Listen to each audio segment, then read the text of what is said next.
enough time. He brings his sword down. One final devastating. Yung isa.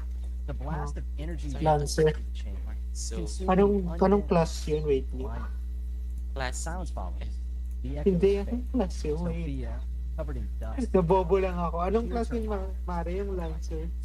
When she finally dares to look, the entire army. ano, Warlord Mine. The knights stand motionless. Warner Their din. regeneration. Warlord. Her eyes wide. Hansu is Warlord. finally over. Warlord. Hansu wipes the blood from her chin and nods. Archer. Their sources the core's been destroyed. His expression hardens. But this isn't the end. So marami This is akong only the epic, first step. ano, We need to move to the next site. Berserk, The others barely Scald, react. at saka Archer. Then Lu Hong steps forward, his expression cold. Akala ko yung If you're going brute deeper, na yung he says, event wow, ang Beacon will pull out. Ay, yung ano, yung last event, dalawa yung wala ako. Warlord at saka Archer. We followed Ako naman because of the kompleto. emergency. But this, he gestures toward the destroyed chamber. Kompleto ko kasi yan, Mars. We don't Kahit take orders. dyan man lang ako And we're not bumawi, bound to Mars. follow Okay. You agree, don't you? Hindi kasi ang tawag Hansu dito. exhales slowly. Ewan ko ba, saan ako nakafocus nun? Hindi ako masyadong nakafocus sa event nun. Then it's settled. Ako sabi ko, We know are separable. isa na lang pala He ako. closes his eyes for a moment, as if to regain his composure. When he opens them, his gaze locks onto Hansu's weapon. I can't Hindi ako believe nagagastos ng mga, ano, I didn't mga recognize December. the swing. Rage flares and fades. You. Ang pinangihinayangan ko dito, yung Answers replies costume, steady, almost calm. You misunderstand. Ay, yung I'm not stats. yung libre. He raises his sword Ay, style, true yan. pointing past him. Dapat hindi ko pala kinuha muna yun sa, ano, sa Scald doon. Hindi ko rin naman trip yung green. Everyone One ready to high kasi. Ah, so wala kang costume ng Archer. Hindi siya Wala. behind them. Hindi siya natatransfer, Mare. Eh, bet ko pa naman yung sa Archer kasi puti. Pink man. Sayang. The passage fills with it, swirling like Yeah. Leo's group. Pwede namang bilhin. Wait, what is Wala ka that? naman Then a wave of natatransfer mana yun. Hindi, surges. hindi natatransfer, Mare. Leo spins around. Kaya nga, ano, online. Whoever's Pero doing iniisip that, ko kasi stop, he kung shouts. bibili ako Are ng you costume insane? sa The pink Volva mana roars through the corridor, unstoppable. para Leo's sulit. voice echoes. Ang ganda kasi yung costume niya, yung pink ko kaya yung dark brown. Mana Ano ba yung maroon? Dark flooding violet. over everyone. Lou wipes it from his face, staring in disbelief. Parang velvet, He mutters red the at boss saka is velvet, gone ano, completely Belgian insane, chocolate. trying to drown everyone. He Hindi can't nga, di ba believe parang ang cute lang Not sa after Volva na with a costume na frustrated nabibili. sigh. He admits he didn't want to use it. Dark Queen at saka But yung, now, he yung might have pink. no choice. If only he Baklang could bakla find a yung way. naka-pink. He activates the World Tree Feather skill, but a system message flashes before him. Kasi Skill kung cannot inisip be ko kung used. bibili ako sa The message sa explains that while the Archer, artifact allows travel anywhere within the red zone, it's it won't either function inside the yung Calamity yellow, Fish or the World Tree. Since white they and aren't in a yellow, dungeon, the or activation yung fails. red. The Divine Stone fragment is interfering, Ako, Mars, di ko restricting sinusuot. its use. Mars. Meanwhile, Hansu But we- pieces everything together. Pero This Yung must be the white- spot white where the and Gorshin green. root has latched onto the World Tree, Yung deep white- within its okay, center, si- right in the heart of the red zone. They're close to the core, the room lang that din holds the yung parasitic plant itself. Oh, Holding the weapon. relic of the five Okay. generals. Hansu says he brought it for this exact reason, and now he plans to awaken it using the Divine Stone fragment. He knows that the more relics he has, the easier it will be to control the unstable mana flowing from the fragment. Even using a fraction of that power is dangerous, something only relic users or true candidates can withstand. He channels the Divine Stone's energy into the relic. In response, glowing beads of light swirl around him, forming a steady orbit. He exhales softly. Things should get easier from here. But Lu, seething with anger, can't stay quiet. He shouts that Hansu has gone too far, acting like nothing happened. He declares that once they escape, he's taking command of Beacon's first unit, and he won't let this insult slide. Hansu's voice turns cold and sharp. He reminds Lu that he already warned them. If they want to survive, they need to strike at the main body. It's the only way. Everyone here can endure the poison. They're all strong enough. Better to fight than become dead weight. Lu, still fuming, points at Hansu and snaps that no one has the right to order him around. Hansu just turns away. Do whatever you want, he says calmly. It won't change a thing. The dangers already lessen a bit. Follow me or don't. It's your call. But those who do will make it out alive. He adds, the red zone is about to change in ways no one's ever seen before. Don't miss this chance. Michael, eyes wide with determination, echoes the words. The red zone will change, he murmurs. For so long, Nothing in this cursed place has ever shifted. But now, because of Hansu, finally might. Hansu says they'll need a dolly to shift the spave tires, and someone like Michael to handle it. Michael lets out a small smile. Guess this is why people should be careful what they wish for, he says. Before anyone can respond, Beacon suddenly steps forward. His expression darkens as he declares that his unit will now move independently. It's too late for you to ask for our help, Hansu, he warns. You'll pay for looking down on us. His lips curl into a cold, sinister smile. Hansu doesn't flinch. Are you really sure about that? He asks quietly. Lou, already on edge, snaps again. What's that supposed to mean, Hansu? Hansu's eyes look heavy, almost distant. Even I can't keep carrying everyone, he says. He thinks to himself that he tried to live up to Iris's expectations. But there are moments when exceptions can't be. Leo steps forward, his voice sharp with anger. There it is again. You always look down on Beacon. Before the tension can rise further, Sophia suddenly speaks up. Wait, she says, her voice uneasy. Something's wrong. She narrows her eyes and activates her obsession skill. Kong Hansu might be mistaken this time. I can sense movement nearby. She scans the area. A group is coming. Her warning proves true. Strange trunks burst open all around them, spilling out a swarm of unknown creatures. Someone shouts. Something's pouring out. Another voice yells, what are those things? The monsters rush toward the group, their movements erratic and unnatural. Hansu watches the chaos unfold and instantly understands. These aren't normal creatures. They're malformed abominations, twisted remnants born from the unstable plant. The World Tree's root must be losing control. He studies them and realizes they can't survive long. Their life force is unstable. But before they burn out, they'll destroy everything in their path. He clenches his fist. So, the disgorging roots lost control. He mutters. If someone thought this would stop me, they were wrong. Outside the jungle, countless monsters are tearing through the forest. Survivors regroup in a battered camp. One of them shouts. The main team's done organizing. Advanced units fall back. Support members start moving quickly, shouting over each other. Report your sectors. Someone calls out. Johann, we need more supplies. Another voice adds, bring the nutrition float. On it, Johann replies, dragging the container over. He takes a sip from the float, then exhales deeply. Done. As he surveys the battlefield, his thoughts drift. The world has grown chaotic. So much has changed. What once sounded like a ridiculous legend now feels frighteningly real. He remembers the first time he encountered the calamity fish. The memory alone makes his hands tremble. He can't help but wonder, when did Kong Hansu start planning to destroy that creature?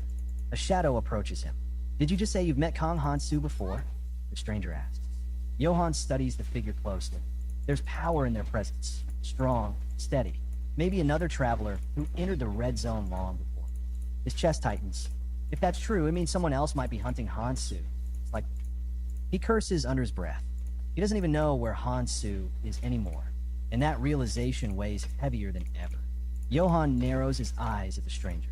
I've got nothing to say to someone I don't know, he warns. And with helpers nearby, using force here would be a bad idea. The man quickly raises his hands in apology.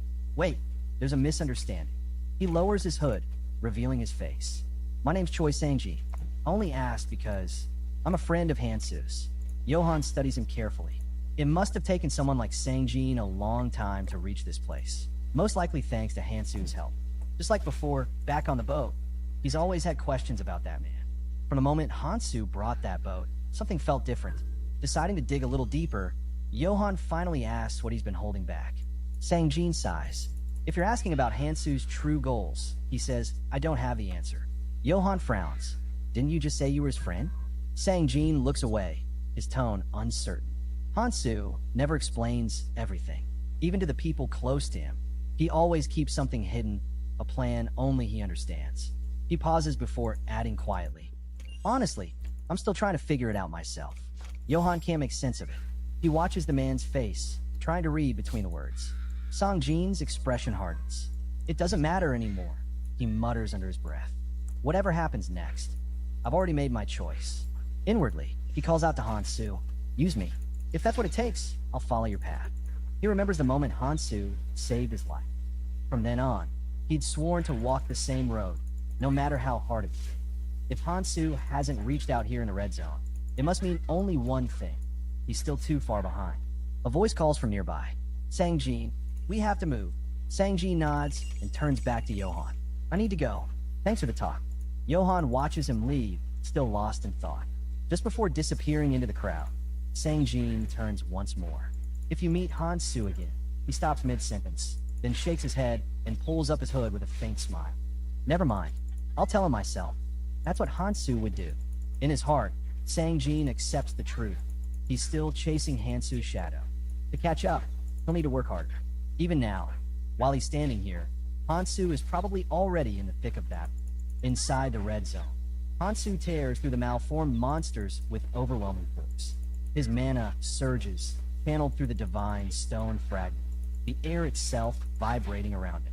He focuses all his will into power, abandoning defense, pushing his body to its limits. Every strike is clean, brutal, and precise.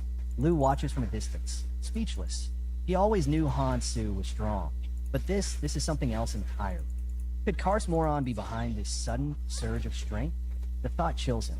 Hansu glances his way. The path back leads only to a poisoned waterfall, he says flatly.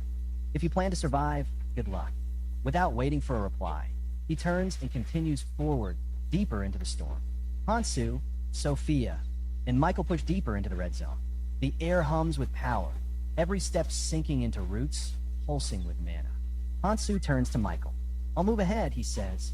You and the others can follow, if you choose. Michael nods, ready, while behind them, Lu's team hesitates. One of Lu's men urges, Commander, we should follow him. Hansu's the only one who knows the way out. Lu clenches his jaw, but nods. You're right. We have no choice. Another soldier hesitates. Are you sure, sir? If we want to escape, Lu snaps. We move now. Without another word, the team rushes forward, sprinting after Hansu into the glowing forest. Elsewhere, the plant monster stirs. Its voice echoes through the living roots. My creation is nearly complete, it proclaims. A being forged through perfect implantation of the plant's power. The culmination of my work, the Alpha. Its anticipation grows as it commands the awakening. Rise, Alpha, the one who has sustained the red zone, till now. Without warning, the Alpha moves. A blinding surge of energy erupts as it strikes, its first attack splitting the air. The plant monster watches with a sinister grin, clearly delighted. Excellent, just as before it hisses. Now, eliminate the intruders. But then, something changes. The Alpha doesn't move. In a calm, steady tone, it speaks. Something feels wrong. Tell me, why would a being of my level obey a creature like me? The plant monster freezes, stunned. Then, rage takes over. What? I am your creator, your master. You are nothing more than a replica of my design. Alpha tilts its head slightly, unbothered. My creator, it repeats. You dare call yourself that? Turning away, Alpha's gaze locks on the massive twisted trunks surrounding it. The key to the armory, it says with purpose. It should be there. The plant monster wavers, uncertain now, thrown off by its creation's defiance. Alpha's voice hardens. Hand it over, it demands. That key is what I seek. Alpha steps closer to the core. This key must evolve. It murmurs, reaching forward. The world tree itself trembles. Its booming voice fills the cavern. Do you truly intend to attack me, Alpha? Alpha's eyes flare. Attack you? You dare accuse me? It replies sharply. Look at yourself, mindless, spawning monsters in self-defense while your body withers. Fool, you're failing to restore the plant. It points toward the churning roots. Give me the key. I'll redirect this battle before it's too late. Watching silently, the plant monster wavers. It had been startled by Alpha's earlier outburst, but now senses that its creation still acts according to its original program. After a long pause, it finally nods. Take it, it says grudgingly. Take the key. Alpha steps forward and presses its hand into the heart of the road. This is it, it whispers. The right place. A faint hum builds as it inserts the fragment stone into the tree. A brilliant glow erupts, spilling across the chamber. Alpha's expression turns satisfied. The plant monster's voice rises in fury. What are you doing? That's the divine stone. Stop at once. But Alpha doesn't respond. The light intensifies, swallowing the shadows. Alpha keeps his bright smile as the light of the divine stone reflects across his face. Without hesitation, he reaches out and takes it. The plant monster can do nothing, completely powerless before him. Now standing tall and fearless, Alpha speaks quietly to himself. He will keep his promise. He will bring an end to this conflict.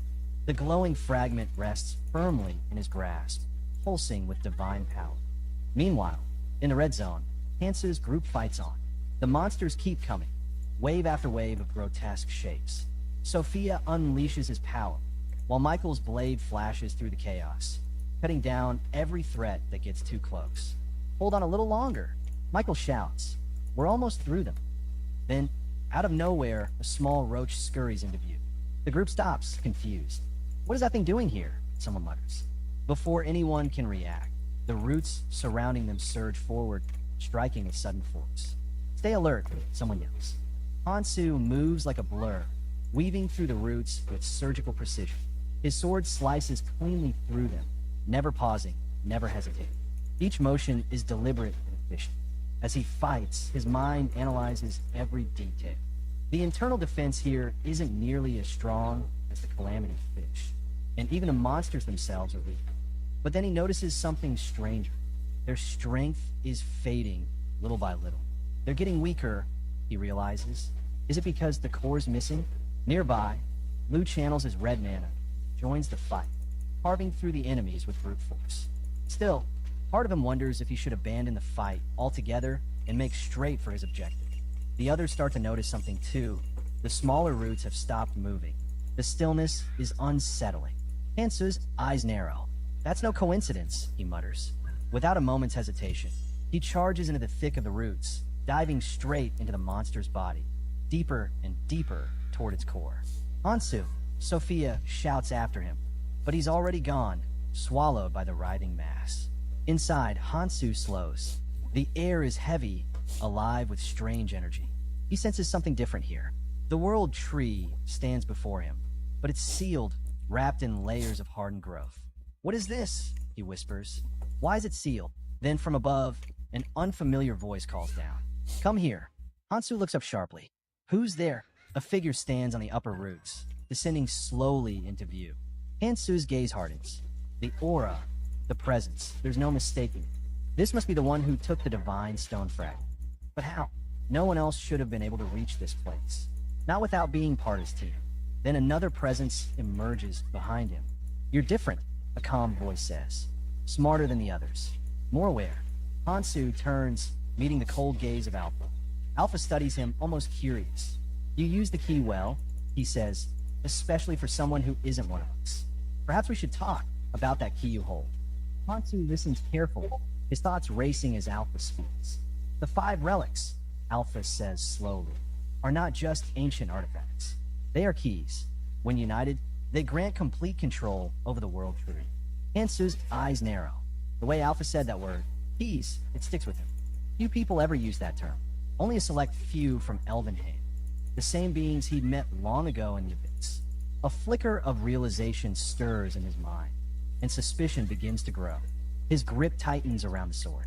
That presence, could it really be who he's thinking of? No, impossible. And yet, the doubt refuses to fade. His senses sharpen, every sound around him stretching into clarity. Hansu narrows his gaze. Are you a replica? He asks flatly. Alpha meets his stare with calm detachment. No, he answers. Then his tone shifts, steady, deliberate. You're not merely using a key. You understand the original. You've seen it before. The words carry weight. There's something deeper in them, something Hansu can't ignore. You're speaking in riddles, Hansu snaps. What are you getting at?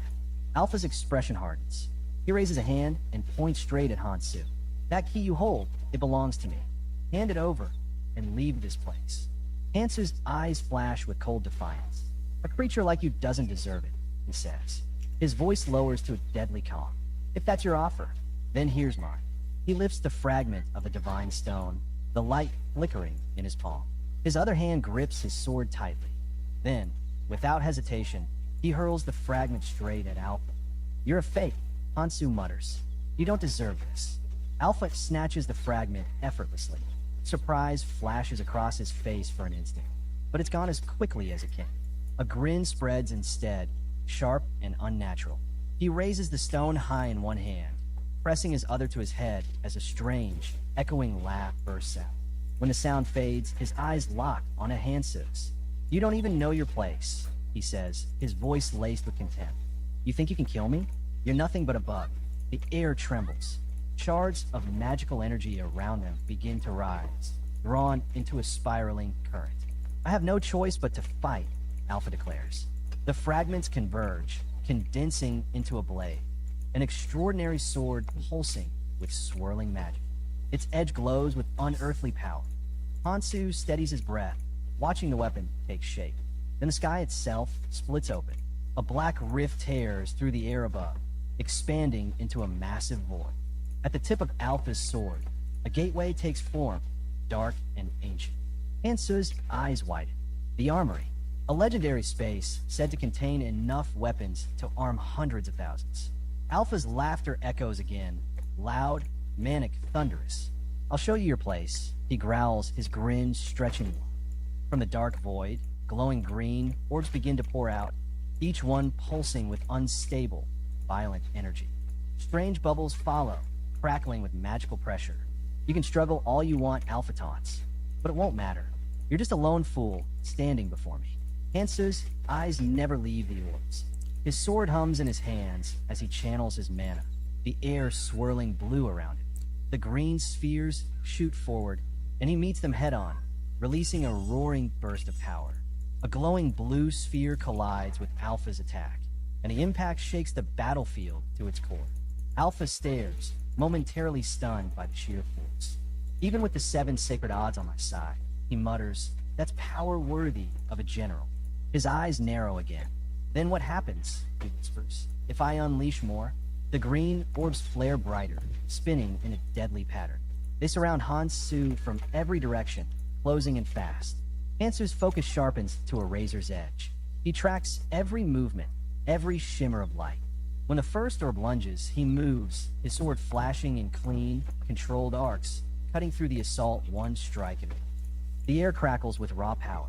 The battle between man and creation has only just begun. He realizes quickly that each orb is tougher than it looks. Its surface carries the same resilience as worn-out soldier armor, dense and unyielding. There are too many of them to count. The air grows heavy with magic as the glowing spheres rush toward him from every direction. Hansu leaps, vaulting over a massive tree root. From above, he sees how vast the swarm truly is. If the armory can arm an entire army, then this endless storm of orbs makes perfect sense. They rain down in waves, emerald streaks cutting through the air. Hansu tries to ascend higher, but they follow relentlessly, adjusting their trajectory like guided arrows. Forced to turn and fight, he pivots midair and swings his blade. One clean arm, striking a green orb as it hurtles toward him. In that instant, recognition flashes in him. He knows this weapon, the armory's sacred orbs. A thought hits him. Use the same strategy. Hansu lands, sword in one hand, captured orb in the other. He goes completely still. The orbs sense it. They slow, their erratic movement settling as they drift closer. One by one, they circle him, forming a glowing green barrier of light. Now, it's just the two of them, Hansu and Alpha, standing face to face in eerie silence, surrounded by the hum of suspended magic. Alpha's brow furrows. Something is wrong. His lips curl in confusion. "Why aren't they attacking?" he mutters. He studies the orbs, disbelief creeping into his voice. "Impossible. I can't lose control of the sacred orbs." Panic glints in his eyes as he snarls. The armory should be responding. Its energy is dispersing on its own. You can't be controlling them. But then his voice falters. His gaze narrows on Hansu. "Wait, how do you know the magic code of the 7 sacred orbs?"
Hansu raises one of the glowing spheres, calm and composed.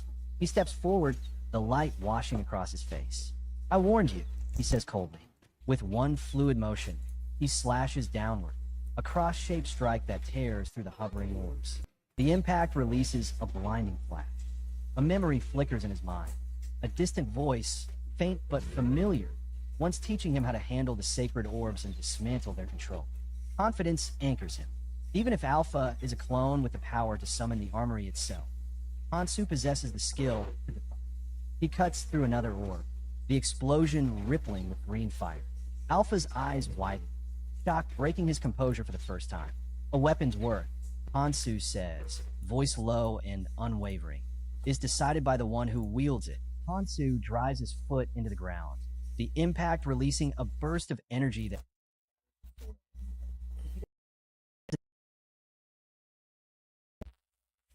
shouting, "Is that all you've got?" Alpha doesn't move. He stands calm and firm, his composure unshaken, exuding an aura of cold superiority. The tension between them vibrates like drawn steel. Hansu's glare sharpens, his fury quiet but burning. Alpha answers it with a faint smirk, confident, unflinching, as if daring him to strike. Then Hansu lunges. The green light blade flares to life, carving through the air at blistering speed. Alpha's eyes narrow, his own fury igniting to match. Hansu's thoughts crystallize into a single resolve. This ends now. Hansu's blade slices through the air, but in a sudden twist, Alpha jerks aside, narrowly dodging the fatal blow. With sharp, fearless eyes, Alpha growls through clenched teeth. Damn you. Hansu doesn't stop. His aura ignites, surging like wildfire. Power radiates off him.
Dense, oppressive, and impossible to ignore. Then, with a fierce roar that shakes the air, He bellows, "Go to hell." He steps forward, pure resolve in his stride, and launches into a relentless assault. A blur of motion follows, his body twisting, striking, driving his elbow squarely into Alpha's face with brutal precision. Alpha stumbles back, the impact ringing through his skull, his arm trembling from the recoil. But Hansu doesn't give him a second to breathe. He's already charging again, his green sword blazing with mana as it cuts a vicious arc across Alpha's neck. Alpha reels, staggered, a flicker of weakness crossing his face. His movement's slow, his energy drains away. Hansu fixes him with a cold, piercing stare. "Too shallow," he says flatly. The two warriors face each other again, a thin tension humming between them. Then Hansu's hand sparks with light, divine power surging through his veins. "I won't let you go," he roars. He unleashes a volley of divine stones, the glowing projectiles spiraling outward in a flurry of raw energy. The explosions tear through the battlefield, forcing Alpha into a desperate retreat.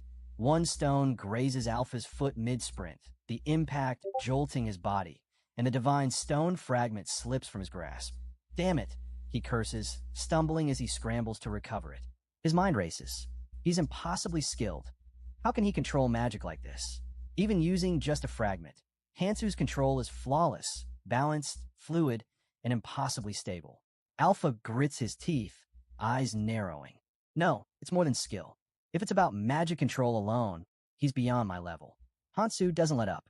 His strikes rain down with unrelenting force, every swing sharper than the last. Alpha barely keeps up. Each clash sends a wave of energy tearing through the air.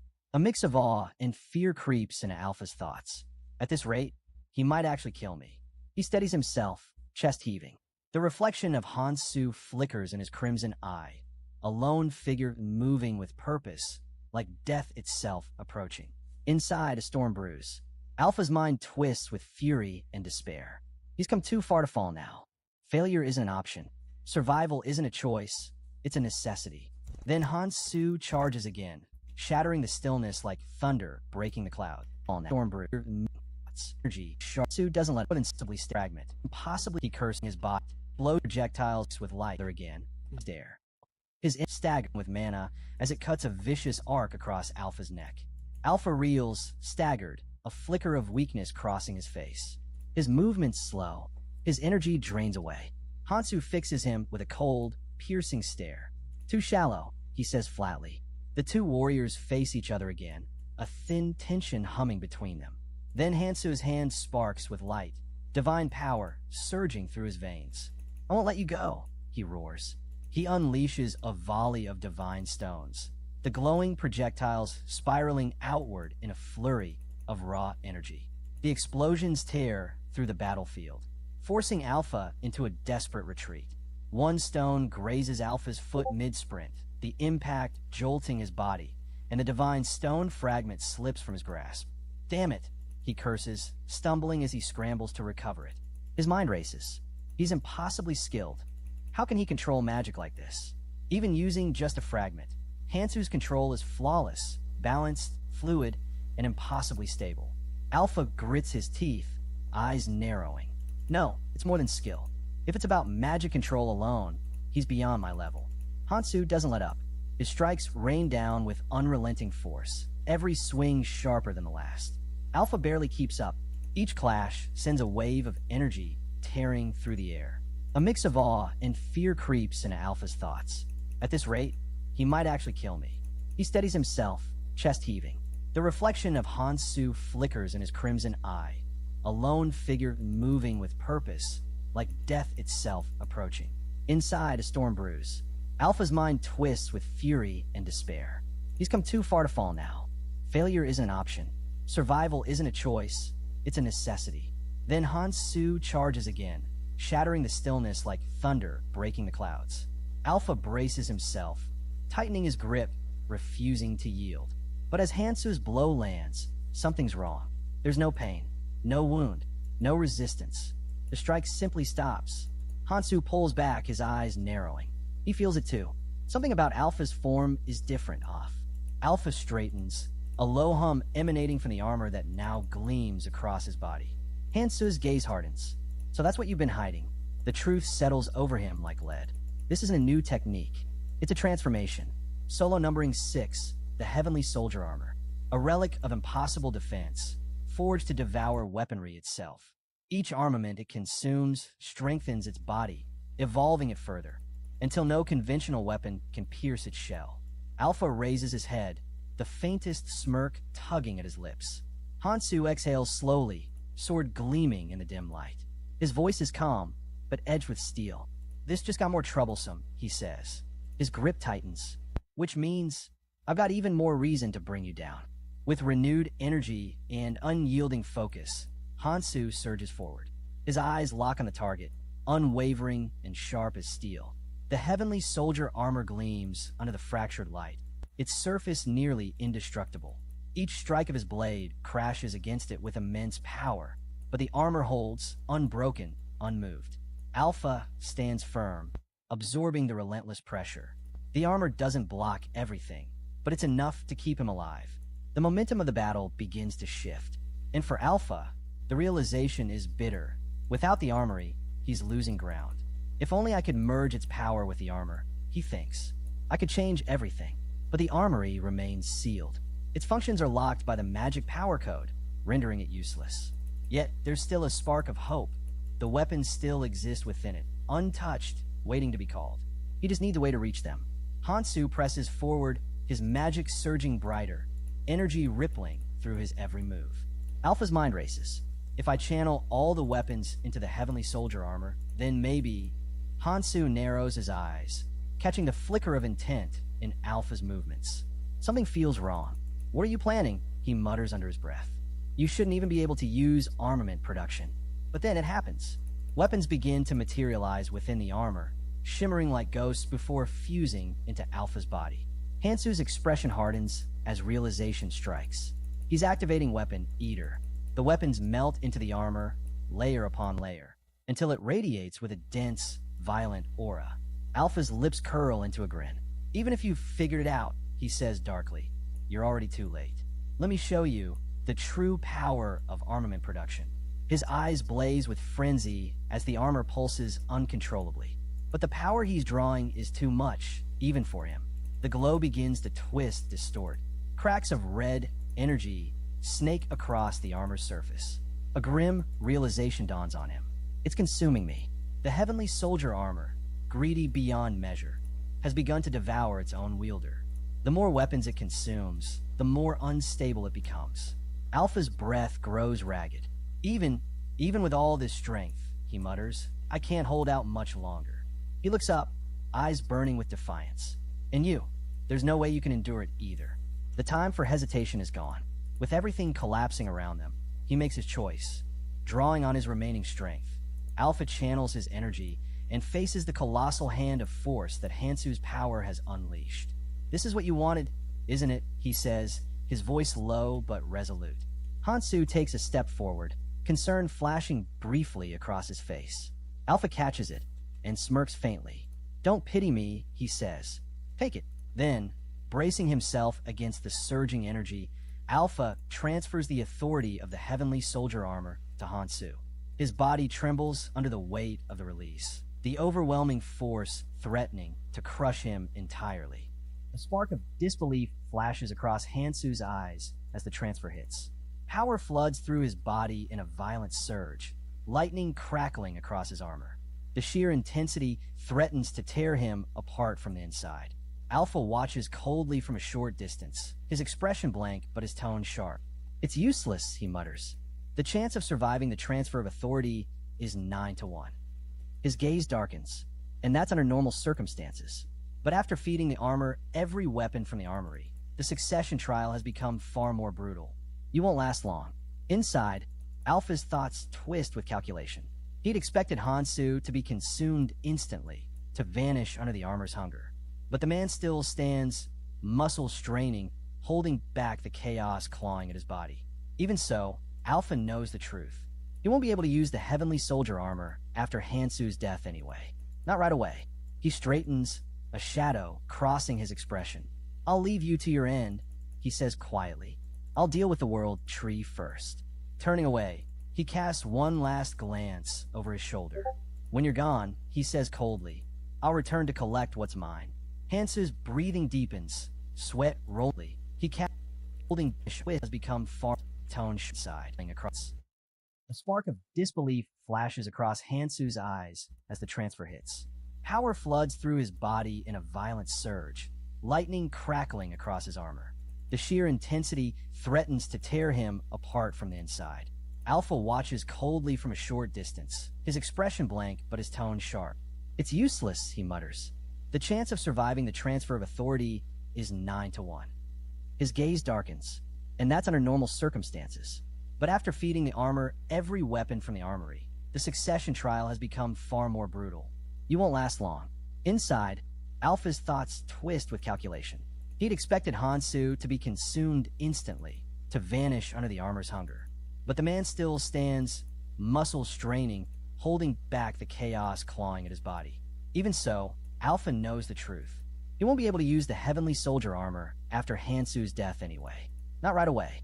He straightens, a shadow crossing his expression. I'll leave you to your end, he says quietly. I'll deal with the world tree first. Turning away, he casts one last glance over his shoulder. When you're gone, he says coldly, I'll return to collect what's mine. Hansu's breathing deepens, sweat rolling down his face. The air crackles around him. His hands tremble, not from fear, but from the unimaginable power tearing through his veins. His narrowed eyes glint with determination. This isn't over. Not yet. An immense, crushing pressure flooding the battlefield. His breath catches, his pulse quickens. Did the transfer of authority trigger this? The weight around him is suffocating. Every instinct screams that one wrong move could kill him. The thought of using his Dragon Shi arts flickers through his mind, but doing so would drain his life force entirely. Still, hesitation isn't an option. The world around him trembles. The very mana in the air feels alive, restless, and ready to devour. And then, Hansu's power erupts. A fiery surge bursts outward, consuming the air in blinding heat. The energy radiating from his body is wild, violent, alive. It isn't just power, it's fury given form. Hansu's eyes burn sharp and cold. Well, he says flatly, his voice low and controlled. That's that. He scans the battlefield, expression hardening. Looks like he ran away after all. Must have used teleportation. He wouldn't have left this behind otherwise. His gaze drops to the object in his hand. The heavenly soldier armor, he mutters. The moment his fingers close around the divine fragment stone, a tidal wave of power surges through him. It roars through his veins, filling him with raw, unstoppable strength. He can feel it, limitless potential bending to his will. With a faint smirk, Hansu grips the fragment tighter. I like it, he thinks. It responds perfectly. He slides the divine fragment carefully into his bag, his movements deliberate. The armor itself hums with residual energy. Beyond its terrifying ability to consume weapons, it carries another advantage. A defense so complete that even weapons it had previously devoured couldn't harm it. Hansu's sharp mind connects the pieces instantly. So, it's already completed its red evaluation. He realizes. He must have fed it every weapon from the armory. The thought steadies him. Now, equipped with this monstrous power, he feels untouchable, focused, unstoppable. It won't need feeding for a while. He muses, clenching his fist. The ring on his finger gleams faintly as his lips curl into a confident smirk. He looks into the distance, thinking aloud. I wonder if those parasitic locusts have finally stopped coming. Not far away, Michael turns towards Sophia, concern tightening his voice. Where's Kong Hansu? Sophia frowns, her tone uneasy. I saw him rush off earlier, she mutters, trailing off mid-sentence. Michael's expression darkens. Did he abandon us? Before she can answer, Lou lets out a short, bitter laugh. So much for leadership, he scoffs. He told us to follow, then left us behind. Irresponsible, isn't it? Michael shakes his head. Even so, Beacon's been doing well keeping up. Lou smirks, folding his arms. We didn't have a choice. If Hansu hadn't submerged us in Persona water, we would have left already. Beacon never planned to stay here in the first place. He turns to the group, his voice cutting through the silence. Anyone got a problem with that? His eyes glint with arrogance, daring anyone to respond. But before anyone can move, a quiet presence settles behind him. Lou freezes. The confidence drains from his face. He slowly turns, eyes wide. When did you get back? Hansu stands there, calm and unshaken. His expression doesn't waver. I want to take down the main body, he says simply. Michael steps forward, anxious. You did it? You actually defeated it. Hansu's gaze flickers. For a moment, his posture stiffens. Lu's expression turned hard and resolute, his earlier arrogance replaced by cold determination. Beside him, Michael's eyes narrowed, sharp, suspicious, and filled with unease. Panic rippled through Michael's mind, thoughts racing chaotically. Why didn't I get back? Frustration twisted in his chest, making it hard to think clearly. Lu's jaw tightened. His anger simmered dangerously close to breaking loose. His clenched teeth ground together as fury spread through him like fire. Hansu, meanwhile, stood still, his expression unreadable but his mind racing. The main body's down, and we've secured the fragment of the divine stone. Yet something's off. He could feel it deep in his bones. The pieces didn't fit. Something else was moving behind the scenes. The silence snapped. Lu's voice tore through the air, sharp, commanding, and full of restrained rage. Hansu didn't flinch. He barely even glanced at him. Instead, he continued to piece the situation together, his mind cold and methodical. The clone, he realized, hadn't just mimicked power. It had carried the true authority of the king. His eyes darkened, fury flickering beneath the surface. If that's true, he thought grimly, then this is only the beginning. A chill ran through him as another thought surfaced. That thing is heading for the flower. Elsewhere, deep within the forest of giant trees, Alpha stood before the dormant main body. Shadows clung to him, but his stance was firm, defiant. He felt no regret for losing the heavenly soldier armor. To him, it had been a necessary sacrifice. In his mind, it had all been worth it. Now, he thought, I'll claim the king's full authority. But even as he waited, unease gnawed at him. His fists clenched, frustration bubbling beneath his calm exterior. Why? He wondered bitterly. Why won't awaken? He had given everything, power, life, loyalty, and still the main body slept. His anger grew darker as his thoughts turned toward the ruined world outside. The world tree, withered and dying. Elvenheim lost to time. The main body stirred faintly, its voice calm yet distant. Yes, it said, Elvenheim has fallen. But look below. The humans thrive. They rise where we have fallen. They will inherit what we could not protect. The words only fueled Alpha's rage. The idea of humanity replacing his kind was unbearable. The main body's tone shifted, carrying the weight of resolve. I will correct the mistakes of the past. Alpha's eyes blazed with fury. And I'll revive my kin, he growled. Every step I've taken, every life I've spent, it's all been for that. His face hardened with absolute conviction, his voice trembling with passion. I will claim all of Acheron. At that place, Alpha's voice rang out with venom and conviction. You failed, he said coldly. You couldn't save your kin. You couldn't save Elvenheim. You lost yourself in the end, a cowardly king. He lifted his head, his expression unwavering. Watch from where you stand. I'll finish what you couldn't. Alpha believed the key to his success lay with the man called First. To achieve his purpose, he would need to recover Galadriel's sword, Echidron's beads, and Fabian's bracelet. He reasoned that since Echidron and Fabian were two yet one, the bracelet must already be in the same possession. Once he reclaimed the administrator's authority, he would enter the flower. But even as he planned, he knew this would not be easy. This task, he murmured, will require true power, not tricks. His eyes hardened. His voice turned deadly. If I must, I'll invoke Ouroboros. With that, he grasped the rope before him and descended sharply, his motion fluid, confident, and without hesitation. Every step of his fall carried quiet dominance, his aura coiled and ready to strike. Landing softly, he straightened and faced the flower, a towering, radiant structure that pulsed like a living heart. His hand came to rest on his lower back as he surveyed the scene, eyes glinting with authority. When he finally spoke, his tone was calm, but merciless. Move, he commanded the presence before him. How dare you bare your fangs at your creator? The forest trembled under the weight of his words, and the world itself seemed to hold its breath.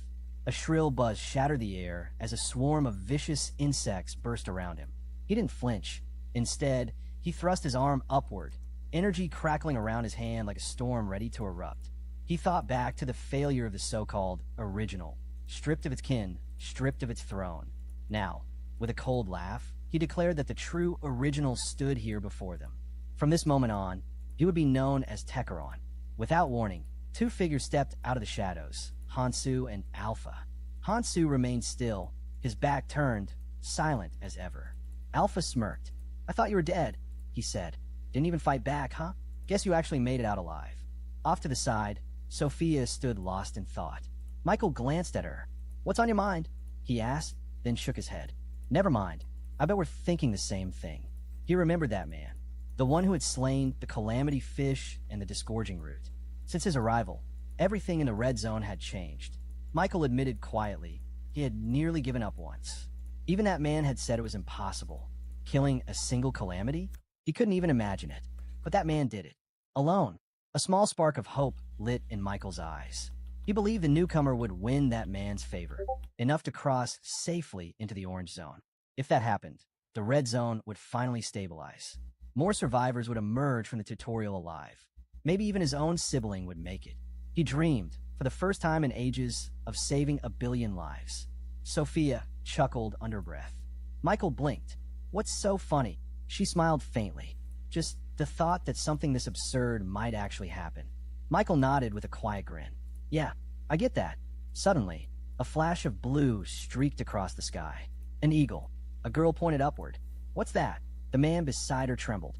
"Sea carrier pigeons. They look like carrier pigeons." But more came. Dozens. Then hundreds of blue eagles filled the air, diving toward them. "Why are there so many?" he shouted. Panic spread. People ran, stumbling over rocks and dirt, faces pale with terror. One man tripped, crashing to the ground. The others didn't stop. He reached out, voice breaking. "Wait, help me." A few turned back, torn between fear and guilt. Sweat rolled down their temples as the buzzing grew louder. He screamed again, louder this time. "Don't leave me." Blood spurted from his lips, and then they came. The parasitic locusts swarmed him, tearing through flesh and bone in seconds. Silence followed. Everyone froze, staring in horror. Only Hansu stood unshaken. Sophia met his gaze and offered a fearless smile. Above them, the locust leader hovered, its voice cold and sharp. "Stop the humans," it commanded. "Until Ouroboros is fully under our control, none may escape." Its grin split wide, razor-edged and cruel. The swarm gathered, their wings humming like blades. They blocked the path to the orange zone, surrounding the humans from all sides. Thousands of them, hungry, waiting. In the leader's gleaming eyes, Hansu and Sophia's reflections burned bright. The hunt had begun. Without warning, they appeared. A black cloud of parasitic locusts surged forward, slicing through the air like a living storm. The ground quaked beneath their wings. Panic spread instantly. Faces drained of color, hands trembling, hearts pounding as sweat streamed down their necks. Someone screamed, pointing toward the horizon. "They're coming." A command rang out through the chaos. "Hold your positions. We cannot let them through." The message was clear. If their defenses fell, the red zone itself would be lost. Fear crept across every face. Eyes darted around, searching for hope that wasn't there. They all knew what was at stake. Until the other clans arrived, they had to stand their ground, no matter what. The air thickened with dread. A voice broke through the noise, trembling with disbelief. "We're supposed to stop that on our own." The swarm advanced, blotting out the light. Millions of locusts crashing toward them like a tidal wave of red and black. The sky trembled. The earth groaned. The calamity had arrived. A sudden blur of motion. A blue eagle swooped down, landing neatly on Michael's outstretched arm. He watched it closely, suspicion and unease in his eyes. The message it carried was short and horrifying. Every single parasitic locust within Ouroboros had awakened. Over 100 million. Even if every clan united, it wouldn't be enough. This wasn't a battle, it was a death sentence. Michael clenched his jaw. The absurdity of it almost made him laugh. A flicker of tension crossed Hansu's face. Michael's mind spun through the possibilities. Why were the locusts moving now? They were Ouroboros' guardians, creatures designed to protect its inner body, never to leave their posts without cause. Ouroboros itself was still occupied, consuming poison water.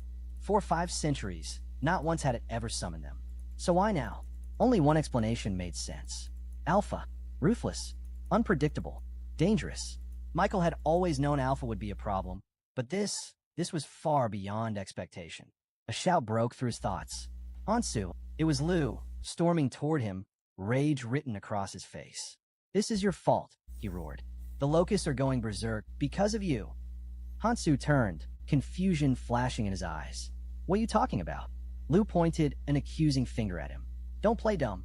If you hadn't started killing the calamities, this never would have happened. How are you going to take responsibility for this mess?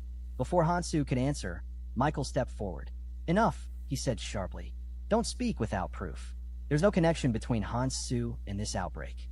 Then, turning towards Sophia, his tone shifted. Sophia, use your librarian skill. I need a calculation. How long until all of them descend? Sophia looked at him steadily. You mean all of them? Not just a portion. Michael nodded grimly. Every last one. Hansu suddenly raised his hand, fingers stabbing toward the sky. Ouroboros, he shouted. How long will it take to descend? Sophia froze, eyes widening. Her body tensed as if the name alone carried weight. The young man nearby spoke quickly, his tone urgent. Stopping the locusts isn't enough. If he's truly a clone of the king, then he holds part of the king's authority. That means he can command the locusts, and eventually, he'll come for Ouroboros itself. His words hit like thunder. Ouroboros, one of the 4 great calamities, couldn't be controlled easily. Even with the king's blood, seizing it would take time. But once that control was complete, the creature would descend upon the surface, and the devastation would be unimaginable. Hansu turned to Sophia, voice sharp, then calculated. The longer Ouroboros takes to descend, the more time we have to prepare. Hurry. Sophia's eyes flickered with data and light as she activated her skill. Moments later, her voice broke the silence. 2 weeks. The number hung heavy in the air. Lu's expression hardened, his fists clenched. 2 weeks. That was all. He gritted his teeth, realization dawning that everything was collapsing. The order to capture Kong, Hansu, no longer mattered. None of it did. The entire red zone was on the verge of annihilation. First and second squads. Lu barked, report to Sir Miyamoto. Everyone else, you're coming with me. Sophia stepped forward. Where are you going? We need to stop this together. Lu turned to her with a mocking grin. Stop it. Why bother? The mirror is about to open. All we need to do is get out of here. Sophia's eyes widened again. The mirror? Could it really be that time already? The mirror. A vast, silent lake surrounded by 6 towering pillars. It was the passage to the next area, opening only once every month. When its waters became perfectly still, clear as glass, those deemed worthy could cross. Those who weren't never returned. Sophia's hands trembled slightly. The clans had been waiting for this opening. She knew most of them would make it through, yet a deep unease gnawed at her. Lu looked around at the others and asked coldly, So, you all plan to run when it opens, right? Sophia didn't answer, but her silence said enough. Lu smirked. Bingo. We got no reason to die here for nothing, do we? Sophia's expression darkened. What about Sir Erie's and Sir Miyamoto's orders?